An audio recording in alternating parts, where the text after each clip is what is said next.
మన ప్రభువును ప్రియరక్షకుడైన యేసుక్రీస్తు నామములో మీకు అందరికీ వందనాలు. సర్వశుభములు.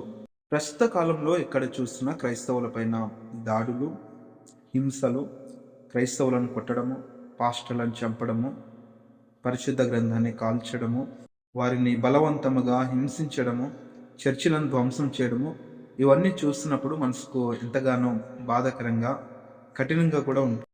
అయితే ఈ హింసలన్నిటి క్రైస్తవులకు ఇప్పుడే మొదలయ్యాయా? ఇంతకుముందు సంఘ చరిత్రలో ఇలాంటి సంఘటనలు జరిగాయా? ఇక ముందు జరగబోతాయా? ఇలాంటి విషయాలన్నింటిని గురించి మీ అందరితో పంచుకోవాలని ఈ సమయంలో మీ ముందుకు రావడం జరిగింది. క్రీస్తు ఆరోహణం అయిపోయిన తర్వాత సంఘమునకు శ్రమ అనేది ప్రారంభించబడింది. అనేక రకాలుగా సంఘానికి, క్రైస్తవులకు హింసలు జరిగాయి. వాటిలో ఒక కోణంలో జరిగిన హింస గురించి ఈరోజు మనము తెలుసుకుందాము. అపోస్తుల కార్యము 12వ అధ్యాయము చదివినట్లయితే, హేరోదు రాజు యాకోబును ఖడ్గం చేత చంపేపిస్తాడు. అటు తర్వాత ఇది యూదులకు ఇష్టమైన కార్యమని తెలుసుకొని పేతురును కూడా పట్టి బంధించి చెరసాలలో వేస్తాడు. ఇక్కడ ఈ కోణంలో మనము ఒకసారి ఆలోచిద్దాము. హేరోదు రాజు క్రైస్తవులను హింసించాలని గురిగా ఏం పెట్టుకోలేదు. ఒక పరిస్థితిలో యాకోబును చంపాల్సి వచ్చింది. ఖడ్గము చేత చంపేపించాడు. ఇది యూదులకు ఇష్టమైన కార్యమని తెలుసుకున్నాడు. క్రైస్తవులను చంపడం యూదులకు ఎందుకు ఇష్టమైన కార్యము? యూదులకు క్రైస్తవులను చంపవలసినంత ద్వేష స్వభావం ఏమిటి? వాళ్ళకు క్రైస్తవులంటే ఎందుకు గిట్టలేదు? ఇలాంటి విషయాలన్నిటి గురించి మనము మరొక వీడియోలో చర్చించుకుందాం. ఇప్పుడు యూదులకు క్రైస్తవులను చంపడము ఇష్టమైన కార్యం. ఇది హేరోదు రాజు తెలుసుకున్నాడు. హేరోదు రాజు ఇది తెలుసుకొని క్రైస్తవులను హింసించడం ప్రారంభించాడు. అందులో భాగంగా పేతురును హేరోదు పట్టి చెరసాలలో వేసి 4 చతుష్టయములకు అనగా 16 మంది సైనికులకు పేతురును అప్పగించి వారిని కాపలా కాయమని చెప్తాడు. ఒకసారి ఇక్కడ మనం ఆలోచన చేద్దాము. హేరోదు రాజుగా ఉండాలని అతని ఇష్టం. హేరోదు రాజుగా కొనసాగాలి అని అంటే అతనికి మెజారిటీ పీపుల్ యొక్క సపోర్ట్ కావాలి. ఇప్పుడు క్రైస్తవులకు మెజారిటీ ఎక్కువ ఉందా, యూదుల మెజారిటీ ఎక్కువ ఉందా అంటే ఖచ్చితంగా అబ్సల్యూట్లీ యూదుల మెజారిటీనే ఎక్కువ ఉంది. ఇప్పుడు క్రైస్తవులు సపోర్ట్ చేస్తే హేరోదు రాజుగా అవగలిగాడు. క్రైస్తవుల సపోర్టు వలన హేరోదు రాజుగా ఉంటాడా? లేదు అని అంటే యూదులు సపోర్టు చేయడం వలన హేరోదు రాజుగా ఉండగలుగుతాడా?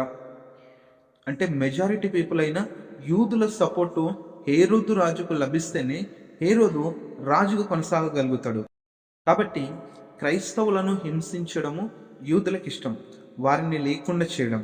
ఎందుకు అని అంటే ఇవన్నీ కూడా మనము సువార్తలలో చదివినట్లయితే మనకు తెలుస్తుంది. ఈ యూదులలో పరిసయ్యులకు వీరు సంత వీధులలో బూర ఊదించుకోవడము, విధవరాన్ల ఇండ్లను దిగమింగడము అని యేసుక్రీస్తు ఈ పరిసయ్యుల గురించి కొన్ని మాటలు చెప్పడం జరిగింది. ఈ పరిసయ్యులు యూదులు కొంతమంది అధికారంలో ఉండాలి అని అంటే, వీరు చెప్పిన మాటలు నెరవేరాలి అని అంటే, వీరికి ఆ అధికారం ఉండాలి అని అంటే క్రైస్తవులుగా మారితే వీరికి ఆ అధికారం ఉండదు, ఆ హోదా వీరికి లభించదు. కాబట్టి క్రైస్తవులను లేకుండా చేస్తే వీరే ఆ పదవిలో కూర్చోవచ్చు. కాబట్టి వీరు క్రైస్తవులను లేకుండా చేయాలన్నది యూదుల పట్టుదల. ఇక్కడ ఈ హేరోదు రాజు ఏంటిది? హేరోదు రాజుగా కొనసాగాలి అని అంటే అతనికి మెజారిటీ పీపుల్ యొక్క సపోర్ట్ కావాలి. ఇక్కడ మెజారిటీ పీపుల్ ఎవరు ఉన్నారంటే ఖచ్చితంగా యూదులే ఉన్నారు. యూదులు అతనికి సపోర్ట్ చేయడం వలన అతడు ఇంకా రాజుగా కొనసాగలుగుతాడు, ఇంకా రాజ్యాధికారాన్ని చేయగలుగుతాడు. హేరోదు రాజుకున్నది అధికార దాహము. అధికార దాహం తీర్చుకున్నటకు యూదులకు ఇష్టమైన క్రైస్తవులను హింసించే విధానాన్ని హేరోదు రాజు కొనసాగిస్తూ ఉన్నాడు. ఇదే విధానం, ఇదే పద్ధతి నేటి రోజులలో కూడా జరుగుతూ ఉంది.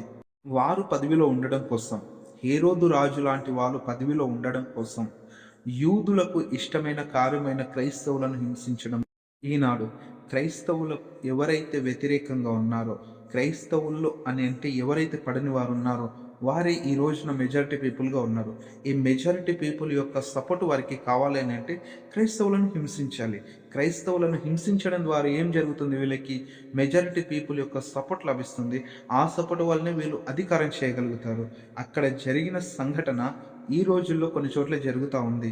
ఈనాడు క్రైస్తవుల పైన హింసలు జరగడానికి కారణాలలో ఒక కారణం ఏమిటి అని అంటే అపుస్తల కార్యము 12వ అధ్యాయంలో రాయబడిన ఈ మాటే మనకు స్పష్టంగా కనబడతా ఉంది.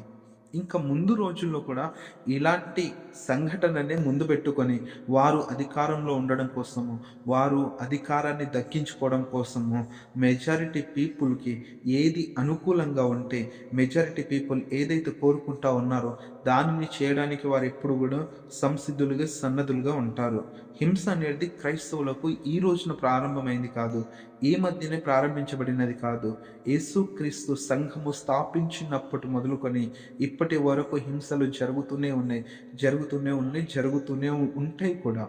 యేసుక్రీస్తు శిష్యులందరినీ అడుగుతాడు, నేను ఎవడనని జనులందరూ చెప్పుకొనుచున్నారని. ఆ సందర్భాన్ని అదే విధంగా మనం చదువుకుంటూ వెళ్తా ఉంటే పేతురు చెప్పిన మాటకు యేసుక్రీస్తు సమాధానమిస్తూ, నీవు రాయి లాంటి వాడవు, నీపైన సంఘమును స్థాపిస్తాను, పాతాళలోక ద్వారములు దాని ఎదుట నిలువజాలవు అని దేవుడు అంటున్నాడు. సంఘానికి హింస ఇప్పుడు కాదు, ఎప్పుడో ప్రారంభమైంది. కానీ ఎప్పటికీ పాతాళలోక ద్వారములు ఎన్ని ఆటంకాలు జరిగినా, ఎన్ని హింసలు కలిగినా సంఘ విస్తరణ మాత్రం ఆగదు. గోధుమ గింజ భూమిలో పడి చావకుండా ఎడల అది ఏ విధంగా ఎదగగలుగుతుంది? ఎదగలేదు. ఒక్క క్రైస్తవుడు చనిపోతే, ఒక క్రైస్తవునికి హింస కలిగితే అదే ప్రాంతంలో దేవుడు అనేక మంది క్రైస్తవులను లేపగలుగుతాడు. ఈనాడున్న హింసలు కలుగుతున్నాయని, ఈనాడున్న సంఘం హింసించబడుతుందని, క్రైస్తవుల్ని టార్గెట్ చేస్తున్నారని అనుకుంటే ఒక్కసారి అపోస్తుల కార్యం 12వ అధ్యాయంలో రాయబడిన ఆ మాటలను జ్ఞాపకం తెచ్చుకొని మనము ధైర్యం తెచ్చుకొని ముందుకెళ్దాం. హేరోదు యాకోబును చంపాడు. అటు తర్వాత పేతురును బంధించాడు. పేతురు తప్పించుకొని వెళ్ళిపోయాడని ఆ 16 మంది సైనికులను చంపను ఆజ్ఞాపించాడు.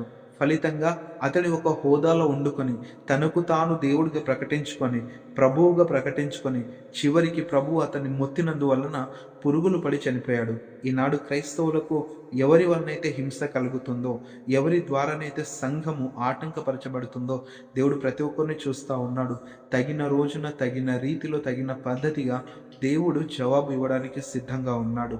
మన విశ్వాసాన్ని మనం కోల్పోకుండా, మన నమ్మకత్వాన్ని మనం కోల్పోకుండా మనము ముందుకు సాగినట్లయితే దేవుడు మన తోడు ఉండి మనల్ని ముందుకు నడిపిస్తాడు.